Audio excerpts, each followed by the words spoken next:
ಅಲ್ಲಿ ಒಂದು ತನಿಖಾಧಿಕಾರಿಗಳನ್ನು ನೇಮಿಸಿ ಈ ತನಿಖೆ ಏನಾಗುತ್ತೆ ಅಂತ ನೋಡಿದಂತ ಟೈಮಲ್ಲಿ ಅಲ್ಲಿ ತನಿಖಾಧಿಕಾರಿಗಳು ಯಾರನ್ನಂತ ನನ್ನ ಡಾಕ್ಯುಮೆಂಟೇಶನ್ ಇಲ್ಲ, ನಾನು ತಿಳಿಸಿನಿ. ಆ ತನಿಖಾಧಿಕಾರಿಗಳು ಕೊಡ್ತಾರ ಬಿಕಾಸ್ ಆಫ್ ಐ ಫ್ಲೂಯಿಡ್ ದಿಂದನೇ ಇವತ್ತು ಸತ್ತಾರನ್ನಂತದ್ದು ಅದ್ರ ವರದಿಯನ್ನು ಕೂಡ ಕೊಡ್ತಾರ. ವರದಿಯನ್ನು ಕೊಟ್ಟ ನಂತರ ಏನ್ ಮಾಡಿದ್ರು ಇವರು? ಇವತ್ತು ಪಶ್ಚಿಮ ಬೆಂಗಾಲ ಫಾರ್ಮಸ್ಯೂಟಿಕಲ್ ಕಂಪನಿಯನ್ನು ಅವರು ಲ್ಯಾಬ್ಸ್ ಆದಂತ ಔಷಧಗಳನ್ನು, ಆ ಫಾರ್ಮಸ್ಯೂಟಿಕಲ್ ಕಂಪನಿಯನ್ನು ಯಾರ್ದು? ಯಾರು ಅವ್ರ ಹಿಂದ್ಗಡೆ ಇದ್ದಂತವ್ರು ಯಾರು? ಇವತ್ತು ಇವೆಲ್ಲ ಜವಾಬ್ದಾರಿಯನ್ನು ಮುಖ್ಯಮಂತ್ರಿಗಳು, ಸರ್ಕಾರ, ಮಂತ್ರಿಗಳು ತಗೋಬೇಕಾಗಿತ್ತಲ್ಲ. ಯಾರಿಗೂ ತಗೊಳ್ಳಾರ್ದಂತೆ ಇವತ್ತು ಅವರು ಈ ಔಷಧಗಳನ್ನು ಖರೀದಿ ಮಾಡಿ ಔಷಧಗಳ ಮೂಲಕ ಈ ಜನರಿಗೆ ಇವತ್ತು ಅಪಾಯ ಆಗ್ತಾ ಇದೆ, ಪ್ರಾಣ ಕಳ್ಕೊಳ್ತಾ ಇದಾರ. ಆ ಫಾರ್ಮಸ್ಯೂಟಿಕಲ್ ಕಂಪನಿಯನ್ನು ನೀವೇ ಬ್ಯಾನ್ ಮಾಡ್ತೀರಿ. ಏನು ಪಶ್ಚಿಮ ಬಂಗಾಳದ ಫಾರ್ಮಸ್ಯೂಟಿಕಲ್ ಕಂಪನಿಯನ್ನು ನೀವೇ ಬ್ಯಾನ್ ಮಾಡ್ತೀರಿ. ಆ ಬ್ಯಾನ್ ಆದಂತ ಔಷಧಗಳನ್ನು ಮತ್ತೆ ಪುನಃ ಈ ಜನರು ಕೊಡಂತ ಕೆಲಸ ಮಾಡ್ತೀರಿ. ಐ ಫ್ಲೂಯಿಡ್ದಿಂದನೇ ಸತ್ತಾರನ್ನಂತ ವರದಿಗಳು ಇದ್ರೆ ಕೂಡ ಇವತ್ತು ಏನ್ ಮಾಡ್ತಾ ಇದ್ರಿ ತಾವು? ಒಂದು ಗೊತ್ತಾಗ್ತಾ ಇಲ್ಲ, ಏನ್ ಮಾಡ್ತಾ ಇದ್ರಿ? ಇನ್ನು ಎಷ್ಟು ಮಂದಿ ಸತ್ತ ಮೇಲೆ ಅವ್ರ ಮಂತ್ರಿಗಳೇನನ್ನ ಯಾವತ್ತು ನಮ್ಮ ಜಿಲ್ಲಾಸ್ಪತ್ರೆಗಳು ಬರ್ತಾರೋ ಗೊತ್ತಿಲ್ಲ.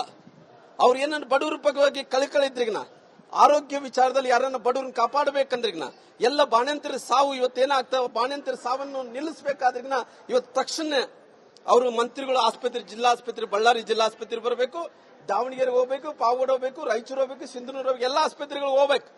ಅಲ್ಲಿ ಕುಂತು ಸುಮ್ಮನೆ ಅಲ್ಟೆ ಹೊಡೆಯೋದಲ್ಲ. ಹಂಗಾಗಿ ಇವತ್ತಿನ ಸಂದರ್ಭದಲ್ಲಿ ಇಷ್ಟೇ ನಾನು ಕೇಳ್ತಾ ಇರೋದು, ಇವತ್ತು ಫಾರ್ಮಸ್ಯೂಟಿಕಲ್ ಕಂಪನಿ ಏನ್ ಪಶ್ಚಿಮ ಬಂಗಾಳದಲ್ಲಿ ಫಾರ್ಮಸ್ಯೂಟಿಕಲ್ ಕಂಪನಿ ಏನ್ ಇವತ್ತು ಲ್ಯಾಬ್ಸ್ ಆದಂತ ಡ್ರಗ್ಸ್ ಕೊಟ್ಟು ಇವತ್ತು ಐ ಫ್ಲೂಯಿಡ್ ಇಂದ ಏನ್ ಸಾವಾಗ್ತಾ ಇದ್ರೋ ಅವ್ರಿಗೆಲ್ಲರೂ ಕೂಡ ಪರಿಹಾರ ಈ ರಾಜ್ಯದ ಮುಖ್ಯಮಂತ್ರಿಗಳು ನಾನು ಗಟ್ಟಿಯಾಗಿ ಹೇಳ್ತಾ ಇದ್ದೀನಿ, 1 ಕೋಟಿ ರೂಪಾಯಿ ಪರಿಹಾರ ಹಣವನ್ನು ಕೊಡಬೇಕು. ಯಾರ್ಯಾರು ಇವತ್ತು ಬಾಣಂತರು ಸತ್ತಾರೋ ಅವ್ರಿಗೆ 1 ಕೋಟಿ ರೂಪಾಯಿ ಪರಿಹಾರ ಹಣವನ್ನು ಕೊಡಬೇಕು.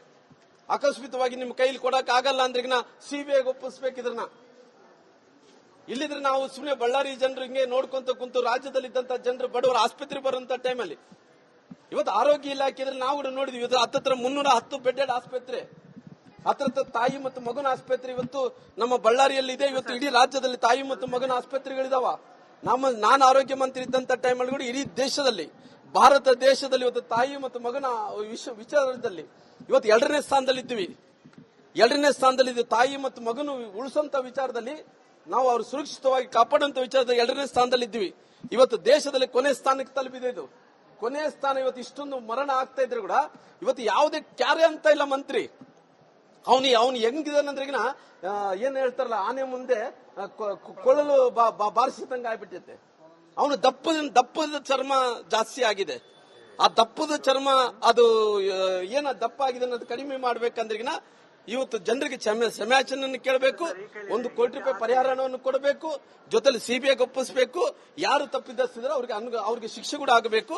ಇವತ್ತು ಎಲ್ಲ ಡಾಕ್ಟರ್ಗಳ ಹತ್ರ ನಾನು ಕೇಳ್ತಾ ಇದ್ದೆ, ಏನು ಎದಕ್ಕೋಸ್ಕರವಾಗಿ ಸಾವಾಗ್ತಾ ಇದೆ ಅಂತೇಳಿ. ಅವ್ರು ಹೇಳ್ತಾ ಇದ್ರು, ರಾಮ್ಲವ್ರೆ ನಾವೆಲ್ಲಾ ರೀತಿಯಲ್ಲಿ ಕೂಡ ಪ್ರೋಟೋಕಾಲ್ಸ್ ಅನ್ನು ಮೇಂಟೈನ್ ಮಾಡ್ತಾ ಇದೀವಿ.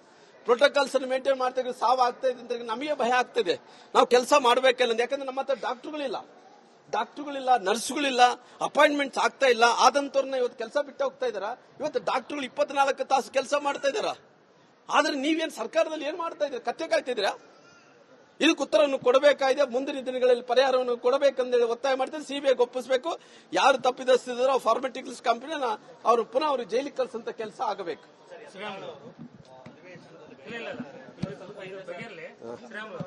ಏನು ತನಿಖಾ ವರದಿ ಕೊಟ್ಟಿದೆಯಲ್ಲ, ಆ ವರದಿನ ನೀವು ಒಪ್ಕೊಳಕ್ ಸರ್? ಯಾಕಂದ್ರೆ ಈಗ ಐವಿ ಫ್ಲೂಯಿಡ್ ಇಂದ ಆಗಿರೋದು.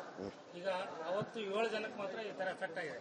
ಅದು ಐವಿ ಫ್ಲೂಯಿಡ್ ಇದು ಕಷ್ಟ ಆಗಿದೆ ಅಂದ್ರೆ ಅದೇ ಬ್ಯಾಚಿನ ಬೇರೆಯವ್ರಿಗೂ ಕೊಟ್ಟಿದಾರಲ್ವಾ ಬೇರೆ ಕಡೆ, ಅಲ್ಲಿ ಯಾಕಾಗಿಲ್ಲ ಸರ್? ಎಲ್ಲಾ ಕಡೆ ಕೂಡ ನೋಡಿ ಉದಾಹರಣೆ ಸರ್, ಉದಾಹರಣೆಯಾಗಿ ಉದಾಹರಣೆಯಾಗಿ ನೋಡ್ರಿ ಸರ್, ಏನಾಗುತ್ತೆ ಅಂತ ಹೇಳಿದ್ರೆ ಕೆಲವೊಂದು ಮನುಷ್ಯರಲ್ಲಿ ಹ್ಯುಮಿನಿಟಿ ಪವರ್ ಅನ್ನಂತದ್ದು ಇರ್ತದೆ.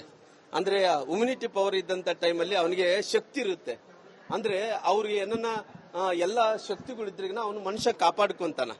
ಅಕಸ್ಮಿತವಾಗಿ ಈ ಐ ಫ್ಲೂಯಿಡ್ ಕೊಟ್ಟಂತ ಟೈಮಲ್ಲಿ ಕೂಡ ಅವನು ಬೇರೆ ಬೇರೆ ಅಂಗಾಂಗಗಳು ಏನನ್ನ ವೀಕ್ನೆಸ್ ಇದ್ದಂತ ಟೈಮಲ್ಲಿ ಪ್ರಾಣವನ್ನು ಕಳ್ಕೊಂತಾರ. ಇವತ್ತು ಬಹಳಷ್ಟು ಮಂದಿ ಸತ್ತೋರೆಲ್ಲರೂ ಕೂಡ ಸಿಜರಿನ್ ಮಾಡಿಸ್ಕೊಂಡಂತವ್ರು. ಇವತ್ತು 5 ಮಂದಿ ಏನ್ ಸಾವಾಗಿದೋ ಎಲ್ಲ ಕೂಡ ಸಿಜರಿನ್ ಮಾಡಿಸ್ಕೊಂಡಂತವ್ರು. ಇವತ್ತು ನ್ಯಾಚುರಲ್ ಡೆಲಿವರಿ ಒಂದು ಕಡೆ ಆಗುತ್ತೆ, ಸಿಜರಿನ್ ಡೆಲಿವರಿ ಒಂದು ಕಡೆ ಆಗುತ್ತೆ. ಈ ನ್ಯಾಚುರಲ್ ಡೆಲಿವರಿ ಆದಂತವ್ರು ಸಾಯ್ತಾ ಇಲ್ಲ. ಅವ್ರು ನ್ಯಾಚುರಲ್ ಡೆಲಿವರಿ ಆಗ್ತಂದ ಅವ್ರಿಗೆ ಇಮ್ಯುನಿಟಿ ಶಕ್ತಿ ಇರಬಹುದು. ಯಾರ್ಯಾರು ಸಿಜರಿನ್ ಶಕ್ತಿ ಆಗ್ತಾ ಇದ್ದಾನೋ ಅವ್ರಿಗೆ ಅಲ್ಲ, ಕಂಪನಿ ಅನ್ನಂಥದ್ದು ಹ್ಯುಮಿನಿಟಿನೇ ಬೇರೆ, ಇದು ಐ ಫ್ಲೂಯಿಡ್ಸೇ ಬೇರೆ. ನಂತರ ಇವತ್ತು ಸಿಜರಿನ್ ಆದಂತ ಟೈಮಲ್ಲಿ ಡೆತ್ ಆದಂತದೇ ಬೇರೆ. ಇವತ್ತು ಉದಾಹರಣೆಯಾಗಿ ಮಾಡಿ ಅಲ್ಲಿ ಒಂದು ತನಿಖಾಧಿಕಾರಿಗಳನ್ನು ನೇಮಿಸಿ ಈ ತನಿಖೆ ಏನಾಗುತ್ತೆ ಅಂತ ನೋಡಿದಂತ ಟೈಮಲ್ಲಿ ಅಲ್ಲಿ ತನಿಖಾಧಿಕಾರಿಗಳು ಯಾರನ್ನಂತ ನನ್ನ ಡಾಕ್ಯುಮೆಂಟೇಶನ್ ಇಲ್ಲ, ನಾನು ತಿಳಿಸಿನಿ. ಆ ತನಿಖಾಧಿಕಾರಿಗಳು ಕೊಡ್ತಾರ ಬಿಕಾಸ್ ಆಫ್ ಐವಿ ಫ್ಲೂಯಿಡ್ ದಿಂದನೇ ಇವತ್ತು ಸತ್ತಾರನ್ನಂತದ್ದು ಅದ್ರ ವರದಿಯನ್ನು ಕೂಡ ಕೊಡ್ತಾರ. ವರದಿಯನ್ನು ಕೊಟ್ಟ ನಂತರ ಏನ್ ಮಾಡಿದ್ರು ಇವರು? ಇವತ್ತು ಪಶ್ಚಿಮ ಬೆಂಗಾಲ ಫಾರ್ಮಸ್ಯೂಟಿಕಲ್ ಕಂಪನಿಯನ್ನು ಅವರು ಲ್ಯಾಬ್ಸ್ ಆದಂತ ಔಷಧಗಳನ್ನು, ಆ ಫಾರ್ಮಸ್ಯೂಟಿಕಲ್ ಕಂಪನಿಯನ್ನು ಯಾರ್ದು ಅದು? ಯಾರು ಅವ್ರ ಹಿಂದ್ಗಡೆ ಇದ್ದಂತವ್ರು ಯಾರು? ಇವತ್ತು ಇವೆಲ್ಲ ಜವಾಬ್ದಾರಿಯನ್ನು ಮುಖ್ಯಮಂತ್ರಿಗಳು, ಸರ್ಕಾರ, ಮಂತ್ರಿಗಳು ತಗೋಬೇಕಾಗಿತ್ತಲ್ಲ. ಯಾರಿಗೂ ತಗೊಳ್ಳಾರ್ದಂತೆ ಇವತ್ತು ಅವರು ಈ ಔಷಧಗಳನ್ನು ಖರೀದಿ ಮಾಡಿ ಔಷಧಗಳ ಮೂಲಕ ಈ ಜನರಿಗೆ ಇವತ್ತು ಅಪಾಯ ಆಗ್ತಾ ಇದೆ, ಪ್ರಾಣ ಕಳ್ಕೊಳ್ತಾ ಇದಾರ. ಆ ಫಾರ್ಮಸ್ಯೂಟಿಕಲ್ ಕಂಪನಿಯನ್ನು ನೀವೇ ಬ್ಯಾನ್ ಮಾಡ್ತೀರಿ. ಏನು ಪಶ್ಚಿಮ ಬಂಗಾಳದ ಫಾರ್ಮಸ್ಯೂಟಿಕಲ್ ಕಂಪನಿಯನ್ನು ನೀವೇ ಬ್ಯಾನ್ ಮಾಡ್ತೀರಿ. ಆ ಬ್ಯಾನ್ ಆದಂತ ಔಷಧಗಳನ್ನು ಮತ್ತೆ ಪುನಃ ಈ ಜನರು ಕೊಡಂತ ಕೆಲಸ ಮಾಡ್ತೀರಿ. ಐವಿ ಫ್ಲೂಯಿಡ್ದಿಂದನೇ ಸತ್ತಾರನ್ನಂತ ವರದಿಗಳು ಇದ್ರೆ ಕೂಡ ಇವತ್ತು ಏನ್ ಮಾಡ್ತಾ ಇದ್ರಿ ತಾವು? ಒಂದು ಗೊತ್ತಾಗ್ತಾ ಇಲ್ಲ, ಏನ್ ಮಾಡ್ತಾ ಇದ್ರಿ? ಇನ್ನು ಎಷ್ಟು ಮಂದಿ ಸತ್ತ ಮೇಲೆ ಅವ್ರ ಮಂತ್ರಿಗಳೇನನ್ನ ಯಾವತ್ತು ನಮ್ಮ ಜಿಲ್ಲಾಸ್ಪತ್ರೆಗಳು ಬರ್ತಾರೋ ಗೊತ್ತಿಲ್ಲ. ಅವ್ರು ಏನನ್ನ ಬಡವರ ಪರವಾಗಿ ಕಳಿಕಳಿದ್ರಿಗ್ನ, ಆರೋಗ್ಯ ವಿಚಾರದಲ್ಲಿ ಯಾರನ್ನ ಬಡವ್ರನ್ನ ಕಾಪಾಡಬೇಕಂದ್ರಿಗ್ನ, ಎಲ್ಲ ಬಾಣಂತಿರ ಸಾವು ಇವತ್ತೇನಾಗ್ತಾವ, ಬಾಣಂತಿರ ಸಾವನ್ನು ನಿಲ್ಲಿಸಬೇಕಾದ್ರಿಗ್ನ ಇವತ್ತು ತಕ್ಷಣ ಅವರು ಮಂತ್ರಿಗಳು ಜಿಲ್ಲಾಸ್ಪತ್ರೆ, ಬಳ್ಳಾರಿ ಜಿಲ್ಲಾಸ್ಪತ್ರೆ ಬರಬೇಕು, ದಾವಣಗೆರೆ ಹೋಗ್ಬೇಕು, ಪಾವಗಡ ಹೋಗ್ಬೇಕು, ರಾಯಚೂರು ಹೋಗ್ಬೇಕು, ಸಿಂಧನೂರು ಹೋಗ್ಬೇಕು, ಎಲ್ಲಾ ಆಸ್ಪತ್ರೆಗಳು ಹೋಗ್ಬೇಕು. ಅಲ್ಲಿ ಕುಂತು ಸುಮ್ಮನೆ ಅಲ್ಟೆ ಹೊಡೆಯೋದಲ್ಲ. ಹಂಗಾಗಿ ಇವತ್ತಿನ ಸಂದರ್ಭದಲ್ಲಿ ಇಷ್ಟೇ ನಾನು ಕೇಳ್ತಾ ಇರೋದು, ಇವತ್ತು ಫಾರ್ಮಸ್ಯೂಟಿಕಲ್ ಕಂಪನಿ ಏನ್ ಪಶ್ಚಿಮ ಬಂಗಾಳದಲ್ಲಿ ಫಾರ್ಮಸ್ಯೂಟಿಕಲ್ ಕಂಪನಿ ಏನ್ ಇವತ್ತು ಲ್ಯಾಬ್ಸ್ ಆದಂತ ಡ್ರಗ್ಸ್ ಕೊಟ್ಟು ಇವತ್ತು ಐವಿ ಫ್ಲೂಯಿಡ್ ಇಂದ ಏನ್ ಸಾವಾಗ್ತಾ ಇದ್ರೋ ಅವ್ರಿಗೆಲ್ಲರೂ ಕೂಡ ಪರಿಹಾರ ಈ ರಾಜ್ಯದ ಮುಖ್ಯಮಂತ್ರಿಗಳು ನಾನು ಗಟ್ಟಿಯಾಗಿ ಹೇಳ್ತಾ ಇದ್ದೀನಿ, 1 ಕೋಟಿ ರೂಪಾಯಿ ಪರಿಹಾರ ಹಣವನ್ನು ಕೊಡಬೇಕು. ಯಾರ್ಯಾರು ಇವತ್ತು ಬಾಣಂತರು ಸತ್ತಾರ ಅವರಿಗೆ 1 ಕೋಟಿ ರೂಪಾಯಿ ಪರಿಹಾರ ಹಣವನ್ನು ಕೊಡಬೇಕು.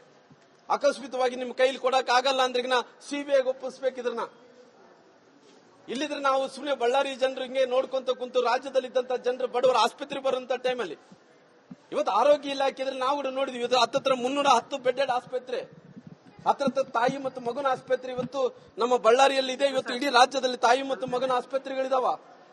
ನಾನು ಆರೋಗ್ಯ ಮಂತ್ರಿ ಇದ್ದಂತ ಟೈಮಲ್ಲಿ ಕೂಡ ಇಡೀ ದೇಶದಲ್ಲಿ, ಭಾರತ ದೇಶದಲ್ಲಿ ಇವತ್ತು ತಾಯಿ ಮತ್ತು ಮಗನ ವಿಚಾರದಲ್ಲಿ ಇವತ್ತು 2ನೇ ಸ್ಥಾನದಲ್ಲಿದ್ದೀವಿ.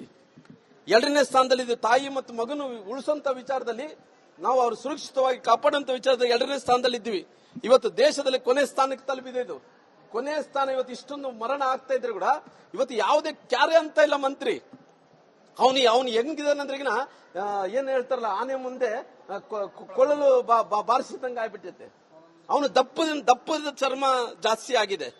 ಆ ದಪ್ಪದ ಚರ್ಮ ಅದು ಏನ ದಪ್ಪ ಆಗಿದೆ ಅನ್ನೋದು ಕಡಿಮೆ ಮಾಡ್ಬೇಕಂದ್ರಿಗಿನ ಇವತ್ತು ಜನರಿಗೆ ಕ್ಷಮಾಚನೆಯನ್ನು ಕೇಳಬೇಕು, 1 ಕೋಟಿ ರೂಪಾಯಿ ಪರಿಹಾರ ಹಣವನ್ನು ಕೊಡಬೇಕು, ಜೊತೆಲಿ ಸಿಬಿಐಗೆ ಒಪ್ಪಿಸಬೇಕು. ಯಾರು ತಪ್ಪಿದಸ್ತಿದ್ರೆ ಅವ್ರಿಗೆ ಶಿಕ್ಷೆ ಕೂಡ ಆಗಬೇಕು.